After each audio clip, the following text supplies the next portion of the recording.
अच्छा, एक सवाल मेरा ये है कि पिछले 1-2 दिन से एक चीज़ बड़ी वायरल हो रही है।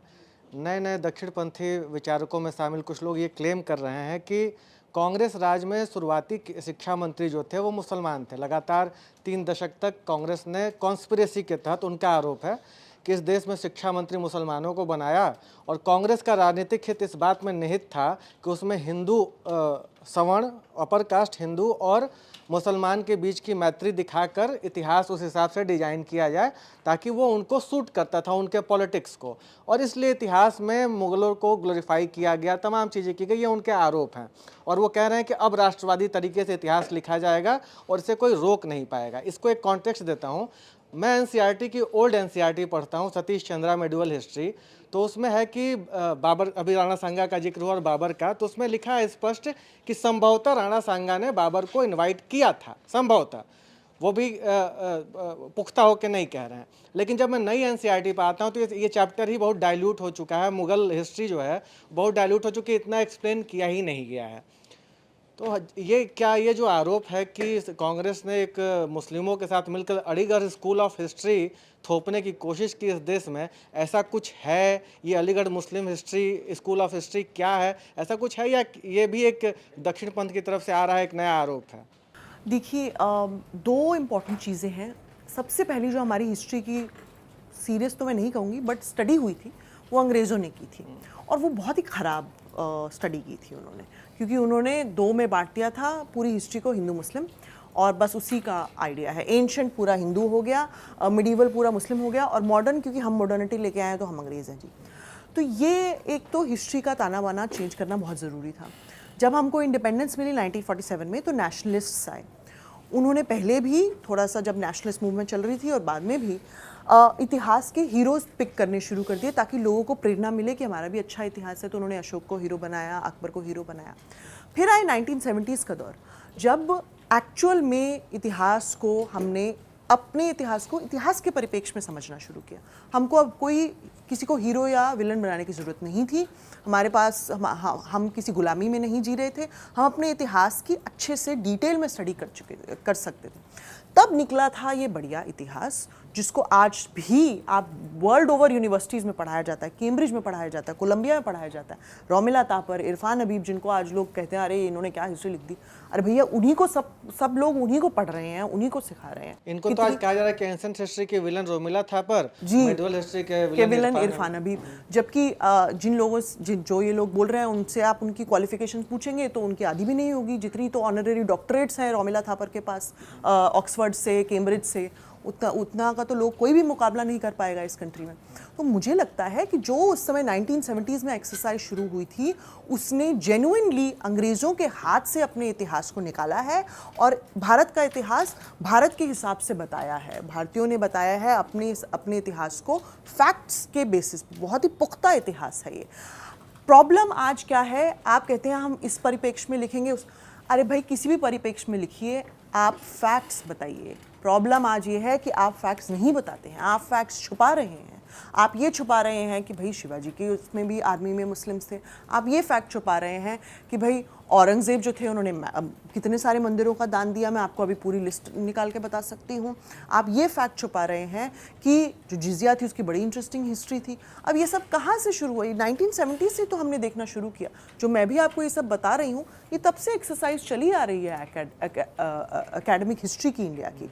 तो ये आप चाहे किसी भी पर्सपेक्टिव से लिखिए, बड़े सारे पर्सपेक्टिव होते हैं इतिहास को देखने के, बट आप फैक्ट्स पे कॉम्प्रोमाइज़ नहीं कर सकते। आप अपने मन से कोई भी फैक्ट बना देंगे और आप फैक्ट छुपा देंगे तो ऐसे तो नहीं चलेगा ना। वो तो फिर इतिहासकार पकड़ लेंगे और वो फिर आप डेंजरस, आप फिर से अंग्रेज़ों के तरीके में इतिहास को देख रहे हैं। उन्होंने भी हिंदू मुस्लिम किया था, आप भी हिंदू मुस्लिम कर रहे हैं। मुझे लगता है ये बहुत ख़राब है। आप फिर से वापस लेके जा रहे हैं इतिहास को अंग्रेज़ों के समय में, जो कि बहुत ही ख़राब इतिहास लिखा गया था। आप फिर से ऐसा इतिहास लिखेंगे तो आप इंडिया को पता नहीं कितने साल पीछे धकेल देंगे। उसी गुलामी से, उसी मेंटल कॉलोनाइजेशन से हम उभरने की कोशिश कर रहे हैं, आप फिर से वही लेके आना चाहते हैं। चलिए, आखिरी सवाल मेरा ये कि जब हम हिस्ट्री पर आधारित सिनेमा की बात करते हैं तो हॉलीवुड की तरफ देखते हैं तो स्लिंडर्स लिस्ट हमारे सामने आती है, और जब हम बॉलीवुड की तरफ देखते हैं तो छावा हमारे सामने आता है, छावा जैसे और भी सिनेमा। कैसे देखते हैं आप इन दोनों भारतीय सिनेमा को, जब इतिहास उसमें आता है और वेस्टर्न सिनेमा में इतिहास आता है, तो ये हम क्या इतिहास के नाम पर प्रोपेगेंडा, एक पक्ष कहता है कि हम इतिहास के नाम पर प्रोपेगेंडा पेश कर रहे हैं, दूसरा पक्ष कहता है कि नहीं, जो इतिहास के नायक दबा दिए गए हम उनकी कहानी को निकाल कर लेके आ रहे हैं। आप कैसे देखते हैं भारत में जो सिनेमा बन रहा है इतिहास पर? देखिए, कोई गलत नहीं है नायकों पे movies banana, but Schindler list और छावा में थोड़ा फ़र्क है। शिंडलर लिस्ट जो थी वो एक जेन्युइन फैक्ट पे बेस्ड है कि ये कॉन्सेंट्रेशन कैंप्स में नाजीज़ ने जूस के साथ किया था, राइट। उसमें आप ऑस्कर शिंडलर का एक कैरेक्टर लेकर आते हैं और उसके इर्द गिर्द बड़ी इंटरेस्टिंग, एक बड़ी पॉइंटेंट सी कहानी पेश करते हैं। छावा में क्या हो रहा है? छावा में आप क्या करते हैं? आप इतिहास को इतिहास की तरह नहीं बता रहे हैं। आप क्या कर रहे हैं? आप आज के मापदंड इतिहास पे थोप रहे हैं। आप सीधा सीधा ये क्लियर कर देते हैं कि जो संभाजी हैं वो out and out Hindu ruler है। उस समय क्या मतलब है हिंदू रूलर का? उस समय वर्ड यूज भी हुआ है। संभाजी ने कभी अपने आप को हिंदू बोला है? कौन सी बाखर में बोला है? कभी शिवाजी ने अपने आप को हिंदू बोला है? कौन से बाखर में बोला है? आप बताइए।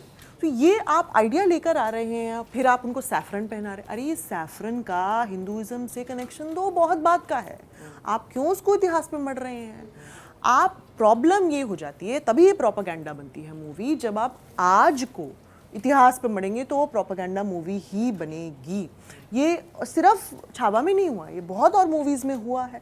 आप पृथ्वीराज मूवी में देख लीजिए, वो कॉन्स्टेंटली बोलते रहते हैं हिंदू एकता, हिंदू एकता। अरे क्या हिंदू एकता पृथ्वीराज के समय में? कहाँ से ये टर्म है पृथ्वीराज के समय में? घोरी की सारी आर्मी ने ग्रीन पहना है, पृथ्वीराज की सारी आर्मी ने भगवा पहना है। कहाँ से आप ला रहे हैं फैक्ट? क्यों आप आज को उस पर मढ़ रहे हैं? उस समय ये कोई आइडिया ही नहीं है। क्या पता घोरी ने क्या पहना हो, रेड पहना हो, हमको क्या पता।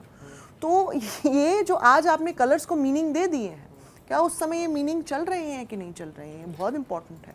तो इनफैक्ट वो कभी भी ग्रीन नहीं पहनेंगे मुझे लगता है, क्योंकि ये वॉर टैक्टिक गलत है। आप usually you will want to blend in with the surrounding, वो आप ग्रीन और भगवा पहन के एकदम बाहर से थोड़ी दिखेंगे, ये बैड वॉर टैक्टिक है। तो ये सब मुझे लगता है सिनेमा का बड़ा ही इम्पैक्ट होता है। और अगर सिनेमा चाहे, इसलिए शिंडलर लिस्ट का कितना बड़ा इम्पैक्ट है, क्योंकि उन्होंने कितने बारीकी से एक बड़े ही इंटरेस्टिंग इतिहास को, एक बड़े ही मार्मिक इतिहास को दर्शाया और लोगों को जेन्युइनली पता लगा कि क्या हुआ था उस समय। लोगों की भावनाएं जागी, एक अंडरस्टैंडिंग मिली। तो अगर आप किसी भी एक सेंसिटिव टॉपिक को डिपिक्ट कर रहे हैं, आपकी रिस्पॉन्सिबिलिटी बहुत बढ़ जाती है, क्योंकि सिनेमा का एक इम्पैक्ट होता है। सिनेमा बहुत कुछ वंडर्स कर सकता है इस कंट्री को इतिहास सिखाने में, लेकिन अगर वो आज को इतिहास में मरता रहेगा तो वो प्रोपेगेंडा मूवीज़ ही बनेंगी। लोग ये जानना शुरू कर देंगे, आपकी मूवीज़ इवेंचुअली नहीं चलेंगी। कितनी मूवीज़ ऐसी आई जो फ्लॉप हो गई हैं, पृथ्वीराज को ले लीजिए, राणा जी को ले लीजिए, कोई भी इतनी बड़ी ब्लॉकबस्टर हिट नहीं हुई। तो मुझे लगता है कि आप इतिहास को इतिहास के तरीके से दर्शाइए। ऑफ कोर्स आप बिल्कुल इतिहास के तो बोरिंग हो जाएगा, बट आप आज को इतिहास पे मत मढ़िए। ये जो आप जेन्युइन कम्युनलाइजेशन ला रहे हैं हिंदू वर्सेस मुस्लिम की हर कहानी में, वो उस समय नहीं है सर, मत कीजिए। आज लोग इसकी वजह से मर रहे हैं।